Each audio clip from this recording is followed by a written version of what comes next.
72-এর আগ পর্যন্ত 71-এর মুক্তিযুদ্ধের সংগ্রাম ভূমিকা তার একটা গুরুত্বপূর্ণ অবদান আছে, সেটা চাইলে ইতিহাস থেকে মুছে ফেলা যাবে না। তার প্রতি কেউ সম্মান জানাতে পারে, নাও জানাতে পারে, সেটা আমাদের বিষয় না, যার যার ইন্ডিভিজুয়াল বিষয়। কিন্তু আজ পলিটিক্যাল কর্মী হিসেবে অবশ্যই তার অবদানকে আমরা সম্মান এবং শ্রদ্ধার সাথে যেমন তার ভালো কাজকে আমরা স্মরণ করি, একই সাথে তার আমার যে একদলীয় স্বৈরশাসন 62 সাল এবং এই মুক্তিযুদ্ধের পরে 72 থেকে 75 পর্যন্ত যে কর্তৃত্ববাদী শাসনে হাজার হাজার মানুষ গুম খুনের শিকার হয়েছে, তার জন্য অবশ্যই আমরা নিন্দাও জানাই।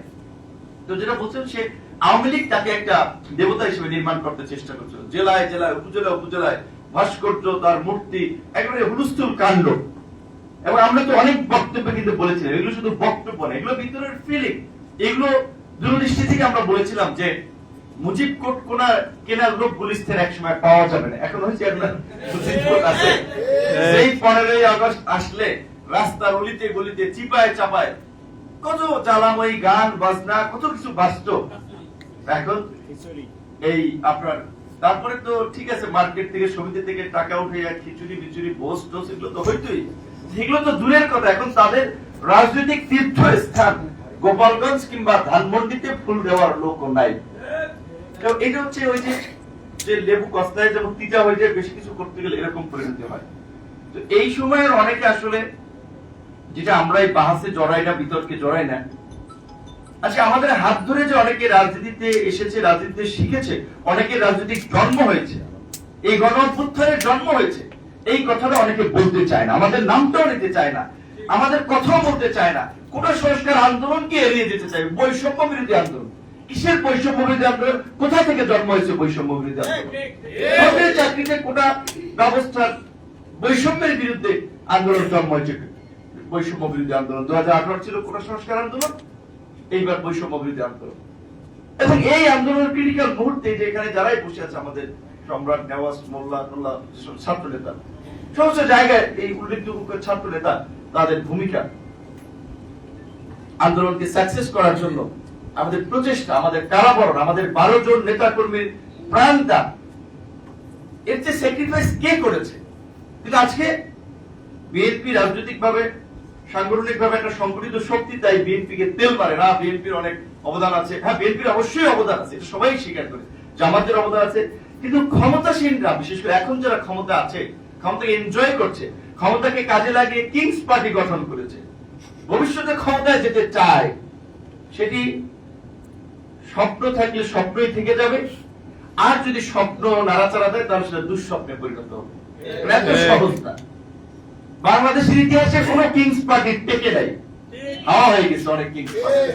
আজকে যারা ক্ষমতার কাছাকাছি থেকে ক্ষমতার হালুয়া রুটির গরমে ফরাকে সরাজ্ঞান মনে করছেন, তাদেরও পরিণতি ভবিষ্যতে খুব শুভ হবে না।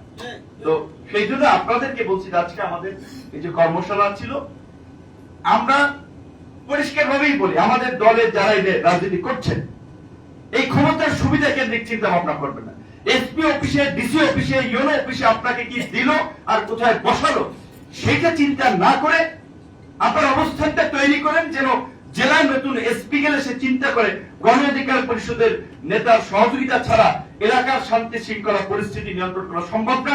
এলাকার আপনার একটা সুস্থ সুন্দর পরিবেশের জন্য গণ অধিকার পরিষদের মতো একটা প্রমিনেন্ট, একটা সম্ভাবনাময় শক্তিশালী দল, তাদের সহযোগিতা প্রয়োজন। আপনি নিজেকে করে তুলেন, নিজেকে সেই জায়গায় নিয়ে যাবেন।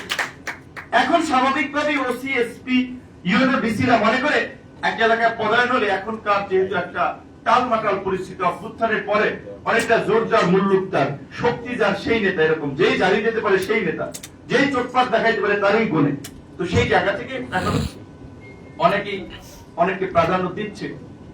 কিন্তু এটা কিন্তু সবাই মনে করছে বিএনপি একটা প্রধান এবং এই মুহূর্তে সুসংগঠিত শক্তি হওয়ায় আগে বিএনপি কে ম্যানেজ করা দরকার, সেজন্য বিএনপি কে ফার্স্ট প্রায়োরিটি দেয়। সেকেন্ড, কিছু কিছু জায়গায় জামাতকে দেয়, কিছু জায়গায় সমন্বয়ক, এনসিপি, কিছু জায়গায় গণ অধিকার, এইভাবে। তবে আমরা প্রশাসনের কাছে পরিষ্কারভাবে বারবার বলেছিলাম যে আমাদের নেতা কর্মীরা আপনাদের কাছে কোনো বিশেষ সুবিধা পাবে সেটা আমরা চাই না। আপনারা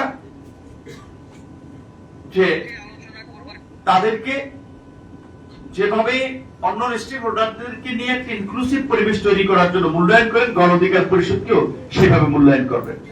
কারণ অনেক দলের চেয়ে গণ অধিকার পরিষদের নেতা কর্মীদের এই গণ অভ্যুত্থান এবং এই পরিবর্তিত পরিস্থিতি তৈরিতে অনেক স্যাক্রিফাইস আছে। আমরা সিম্পল সেটাই বলি, কারণ বিশেষ কোনো প্রাপ্তির কথা আমরা বলি না।